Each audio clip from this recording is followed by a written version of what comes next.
Everybody, welcome back to another episode of A Gardener's Journey Homestead. I'm in the tunnel today. Today is a beautiful day outside. After, let me see, 3 or 4 days of nothing but rain. So we're glad to have sunshine. The temperature is like 65 outside, but of course it's warm and sunny in the tunnel. So we got a lot of stuff to get done today. But what I thought I'd bring you along with me, and I've already done some harvesting. Let me show you what I've harvested because I didn't have the camera on then. So I harvested a basket of Swiss chard. You can see that there. This is some with the red stem, and then just some with the regular green stem. I got suggestions from you guys that for the Swiss chard, I can cook it just like I do greens. I can mix it in with greens. I can mix it into soup, or I figure I can freeze it and put it into smoothies. Has anybody ever done that? Have y'all put Swiss chard in your smoothies? It's a green, so I figured it can, right? Let me show you what else I harvested. Another basket of lettuce. I just harvested a basket of lettuce a couple of days ago, and there's already more. So isn't that pretty? So I have that and that. And then hubby, we are picking up where we left off in one of the videos with laying down that paper, the new paper that I love from Farmer's Friend that has the holes already pre-cut in it. If you didn't see that video, I'll link it up here so that you can go watch it. So my husband's kind of like weeding up all the spots. He's cut the paper, the lengths that we need, and we're going to lay that down. But while he's doing something else, I'm going to up pot some tomato plants.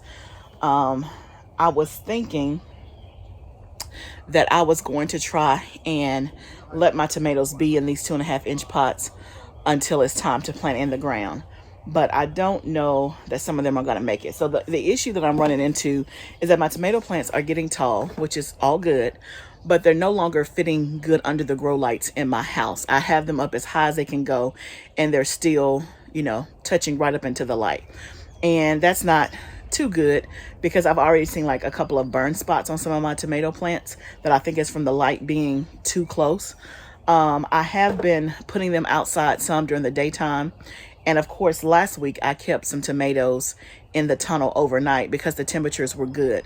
But for the last 3 or 4 nights while it's been raining, the temperatures have been in the 40s in the tunnel. And so I just didn't want to take the risk of having my tomatoes out here. Usually tomatoes are good to like 55, they need to be 55 degrees or more. And I'm sure 45 wouldn't kill them, but it definitely may stunt their growth. And so I've had them in the house. And then in the daytime, I've taken them outside. But y'all, it's been raining so much that I hadn't wanted them to be outside.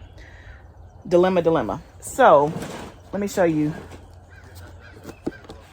They're looking good, but they're just tall. So I think what I'm going to do is the ones that I know that are going outside, I'm going to start up potting some of those. The ones that's going to go in the tunnel, I'm going to try to wait a little bit longer and see if I can just go from the 2.5-inch pot to the ground.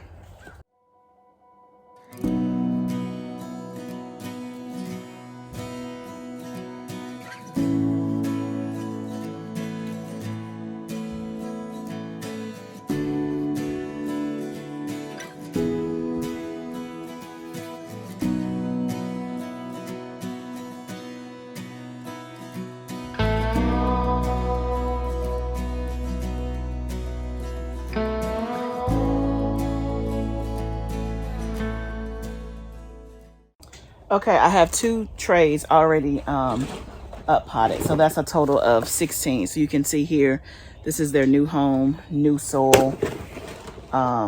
It takes up a lot of space. So we still have half of the tray left to do, but I only have 8 more pots. So only 8 more can be done at this point, but that'll at least get the majority of them. So one thing I was going to tell you is that with your tomatoes, you can go pretty deep because it'll grow roots all along the way. So you can see, and like this one could have been deeper, but I planted them pretty deep. They were pretty long. And so I planted them pretty deep so that they, again, can kind of go down in there and build a really, really good root system. Okay, y'all, we got all the tomatoes up potted that we can up pot, except if I put them like in little individual things. Like I got some individual things like this that I kind of put my mint and stuff in. So I have, looks like I got 5 or 6 more over there. So that is an option as well. But I also need to up pot some mint. My mint is looking kind of like give me a new home. But I got 3, so 24 up potted. I don't have any more pots to up pot the rest of these. And y'all know I don't have any space. So that is where we are. We at least got that part done. So let's check in with hubby and see if he's ready to do the paper and go from there. Hey y'all, so now it's time to get the beds ready to be planted in. Not the raised beds, but the in-ground spaces in the tunnel.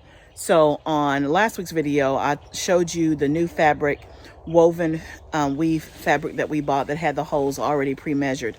So my husband has cut it out for each of the 5 rows, and we put compost down to help amend the soil.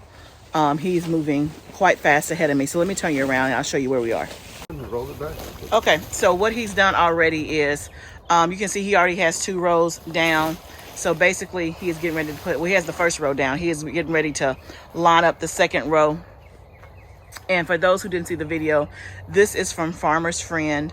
I will try to link the video up here, but it is woven weave fabric with prefabricated holes already cut in. So normally you would burn the holes if you want to, but these are already pre-cut. It's 3 inches, perfectly round, no frayed edges, just perfect. It looks good. So he's putting it on top of each of the sections we already had here. And below that, he had already laid some compost down. I can also add other amendments in the hole as well. So we got 1, 2, he's working on the second one, we got the third one, and then we have 4 and 5 over here. And then literally, once this is done and tacked down, we are ready to plant. We can put stuff in the ground when we get ready. The only thing left that we're gonna do is put drip tape down, but that we don't have to have that before we plant. So we are getting ready to plant in the ground in the tunnel.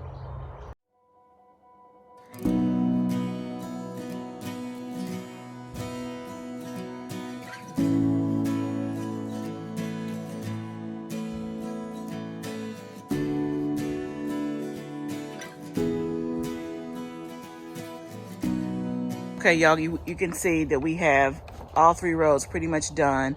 So like I said before, there's compost below. We have the holes placed on top.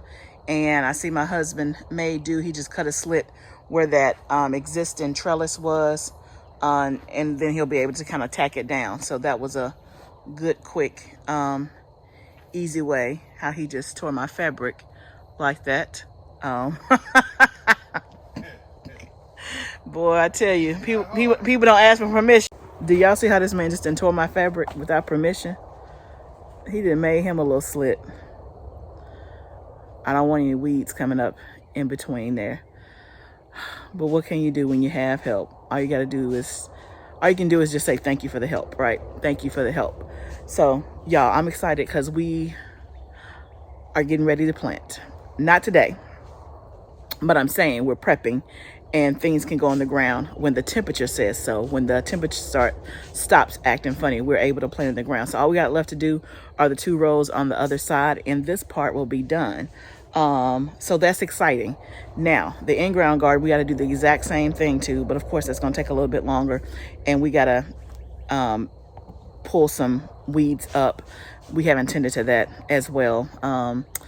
Over the winter, but that's okay. We will get it done.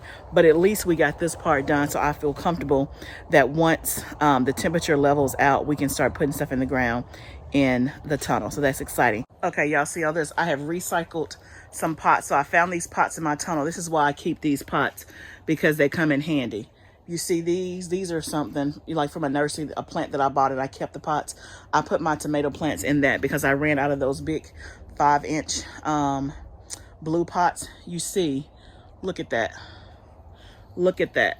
all of them in there. And so I cleared that whole tray and got everything up potted. And I'm thinking about doing an experiment. I'm thinking about leaving these tomatoes out here, even though I've already packed up my trunk with all of the other tomatoes. I got 4 trays worth to go back in the house because I'm out of space. Some stuff is going to have to be on the floor. And I'm just having to rotate is what I'm doing. But I'm about to go out of town for another business trip. So that means hubby has to do it. But I'm only going to be gone for like 48 hours. So I think he'll be able. Y'all think he can manage? I think he can manage. So I'm thinking about leaving these out here because, again, they're not like in a insert or a container. So I had to take them in singly. And then, again, there's nowhere for them to go except on the floor. So I'm thinking about leaving them out here and just see what happens. They are mostly, let me see, I have 1, 2, 3, 4, 5, 6, 7, 8. They're mostly Cherokee purple. And so if I lose them, which I'm not claiming I'm going to lose them, but if I were to lose those, I'm going to be less upset about. Only because I didn't intend to have that many Cherokee purple.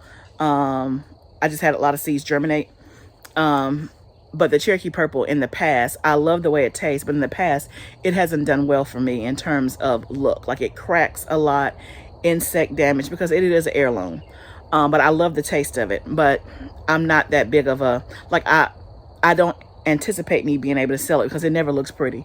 Now, I could be doing something wrong. So if you have a pretty Cherokee purple that's like beautiful, that's sellable, tell me what you're doing so I can do it too. But I'm thinking about leaving them out here just because I don't want to take them all singly and then just have them on the floor of my house. A tray is easier for me to transport.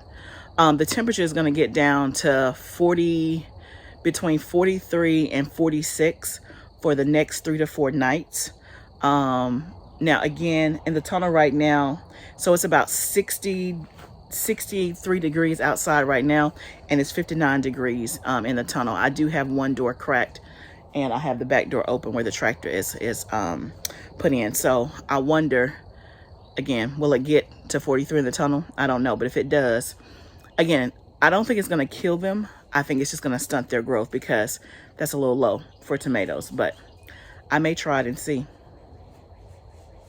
I'll let you know what I do. If not, maybe I'll try one. Because I just want to, because you know me, I'm always like, okay, I know what the book says. I know what people say. Let me do it for myself and see. But again, I'm taking a little risk. Like I ain't putting all my tomatoes out here. I'm not doing that for sure. I could cover them. But because I'm not going to be here, I don't want to leave that to my husband to try to remember to come out here and uncover them. They'll be out here baking. Because, of course, in the daytime, it's going to be very nice and pleasant. So we'll see what happens. But anyway, I'll let you know what I decide. Thank you guys so much for joining me on this episode today of A Gardener's Journey. Remember, gardening is a journey. Let's grow together. See you next time, friend.